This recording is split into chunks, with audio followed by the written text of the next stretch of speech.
शहर में नई भूतिया पिक्चर लगी थी और हर तरफ उसके पोस्टर्स लगे हुए थे। उस पोस्टर में एक बहुत ही डरावनी और खूंखार चुड़ैल बनी हुई थी। दो दोस्त मिंटू और बॉबी अपने स्कूल से वापस आ रहे थे कि तभी उनकी नजर उस पोस्टर पर पड़ती है। बॉबी, देख तो जरा, ये कितनी डरावनी चुड़ैल की मूवी लगी हुई है सिनेमा घरों में। हाँ हाँ मिंटू, मैं तो ये पोस्टर अब तक कम से कम 10 बार देख चुका हूँ। हर जगह इसी मूवी के पोस्टर जो लगे हुए हैं, पर हम तो ये मूवी देखने जाने नहीं वाले, तो भला इसमें हमारा क्या फायदा। चल घर चले बॉबी। रुक जा मिंटू, मेरे पास एक आइडिया है। अभी इस चुड़ैल का मुंह ठीक करता हूँ। बॉबी अपने बैग से एक मार्कर निकाल लेता है और पोस्टर पर बनी चुड़ैल के चेहरे पर ड्राइंग करने लगता है। देख मिंटू, अब ये चुड़ैल बिल्कुल भी डरावनी नहीं लग रही है। अरे हाँ बॉबी, ये तो तूने एकदम सही कहा। ला, मैं भी इसके चेहरे पर जरा ड्राइंग कर दूं। मैं क्यों पीछे रह जाऊं? मुझे भी तो अपनी कलाकारी दिखाने का मौका मिलना चाहिए ना। मिंटू और बॉबी मिलकर पोस्टर पर ड्राइंग करने लगते हैं, लेकिन तभी पोस्टर में से दो हाथ बाहर निकलकर मिंटू और बॉबी की गर्दन पकड़ लेते हैं। धीमे धीमे पोस्टर में से पूरी चुड़ैल बाहर निकल आती है। क्यों, बड़ा मजा आ रहा था ना तुम दोनों को मेरे मुंह पर मार कर चलाने में? अब बताती हूँ तुम्हें। नहीं नहीं, हमें छोड़ दो, माफ कर दो हमें, हम तो मजाक कर रहे थे। जाने दो हमें, माफ कर दो, जाने दो, दोबारा यहाँ कभी नहीं आएंगे। वो तो वैसे भी नहीं जाओगे, क्योंकि अब तुम सीधा ऊपर जाओगे। चुड़ैल दोनों को मार देती है और उन्हें खा जाती है। ये दोनों तो मेरे पहले शिकार थे। अब धीमे धीमे इस पूरे शहर के सभी लोगों को मार कर खा जाऊंगी। बड़ा मजा आएगा। इतना बोलकर चुड़ैल फिर से पोस्टर के अंदर चली जाती है।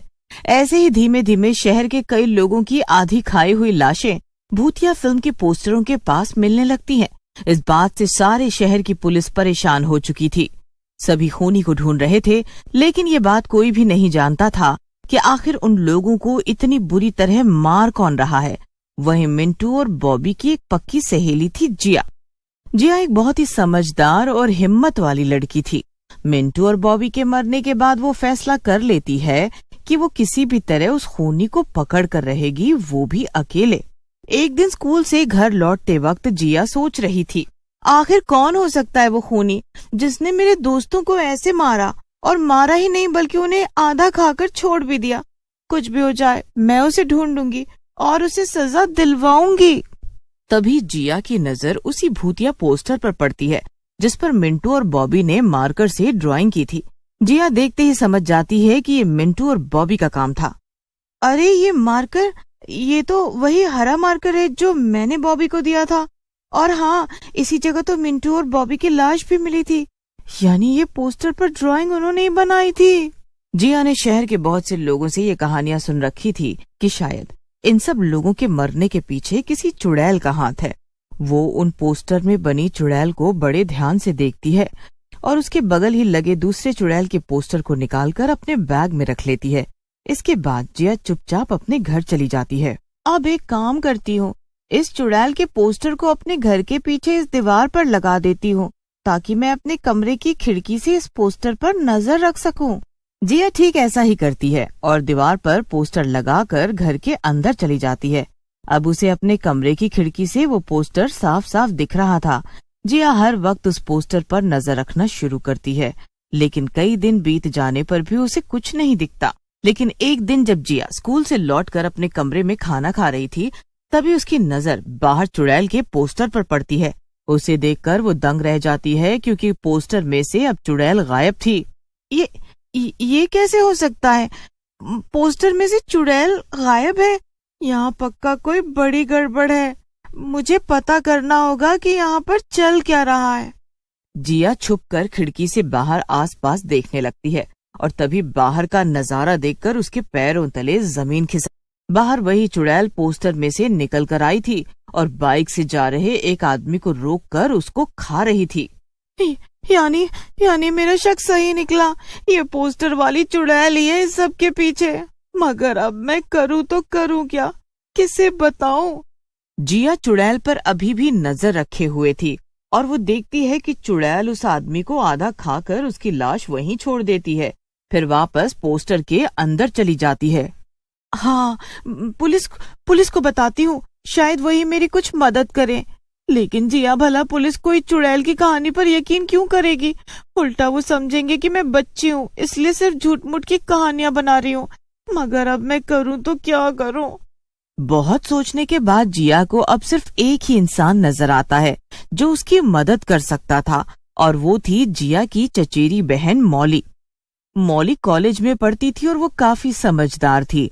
जिया जल्दी से मौली के घर जाती है और उसे सारी बात बताती है। क्या तुम्हें पूरा यकीन है जिया कि तुमने चुड़ैल को देखा है?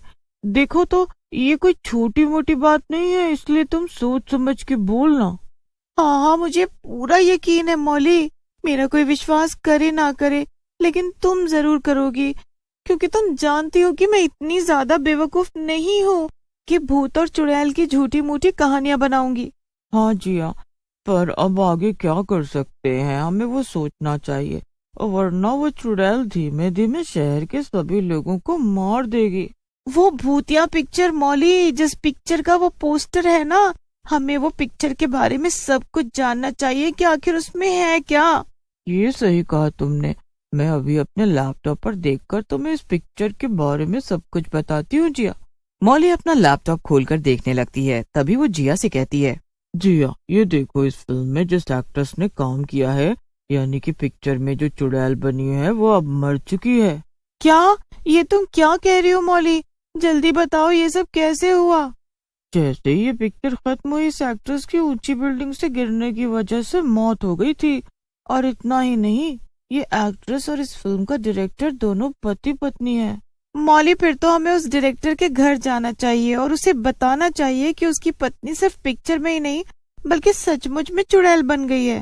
हाँ, तुम ठीक कह रही हो जिया, चलो चलते हैं। जिया और मौली जल्दी से उस डायरेक्टर के घर पहुंच जाती हैं। उस डायरेक्टर का नाम सुभाष था। जिया और मौली उससे मिलती हैं और उसे सब कुछ सच सच बता देती हैं। मेरी हाल ही में उससे शादी हुई थी। जब मैंने ये भूतिया पिक्चर बनाना शुरू किया, तब उसने जिद करी कि चुड़ैल का रोल वही करेगी। असल में उसकी दिमागी हालत ठीक नहीं थी और इसीलिए पिक्चर में जिन जिन सीन्स में उसे लोगों को झूठ मूठ में मारना था, उसने सचमुच में ही उन लोगों को असली चाकू से मार डाला। इसी वजह से हमारी टीम के कई लोग मारे गए। और तो और, जब मैंने उसे समझाने की कोशिश की, तब उसने मुझ पर भी हमला किया, लेकिन मेरे हाथ से उसे धक्का लग गया और वो बिल्डिंग से नीचे गिरकर मर गई। और अब वो एक चुड़ैल बन गई है और सबको मार रही है, और ये बहुत ही खतरनाक बात है। उसने हमारे दोस्तों को भी मार दिया है। हम लोगों को कुछ करना ही होगा। पर अब हम क्या करें, कैसे रोकें इसे? अगर वो चुड़ैल पोस्टर से ही निकलकर सबको मार रही है, तो क्यों ना हम शहर के सारे पोस्टर निकाल कर एक जगह इकट्ठा करें और उन्हें जला दें। ठीक है, फिर हम अब बिना समय बर्बाद किए जल्दी से चलते हैं। हम सब सारे शहर के पोस्टर्स जमा करके जंगल के पास मिलेंगे। फिर क्या था, सुभाष जी और मौली शहर में अलग अलग जगहों में जाकर पोस्टर्स निकालते हैं और उसे जमा करके जंगल के पास खाली मैदान में लेकर चले जाते हैं। ठीक है, फिर देर किस बात की, जल्दी से हम इन पर पेट्रोल डालकर इन्हें जला देते हैं।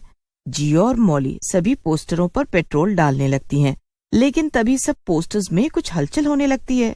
जल्दी करो जिया, माचिस जलाओ जल्दी। लेकिन तेज हवा चलने की वजह से माचिस जल ही नहीं पा रही थी। तभी अचानक पोस्टरों में से चुड़ैल बाहर निकल कर आती है। तभी जिया की माचिस से आग जल जाती है और वो आग को पोस्टर्स में फेंक देती है। ऐसा करने से सभी पोस्टर्स तेजी से जलने लगते हैं। थोड़ी ही देर में सारी चुड़ैलें जलकर राख हो जाती हैं और जिया, मौली और सुभाष चैन की सांस लेते हैं। वो वापस शहर में अपने घर चले जाते हैं।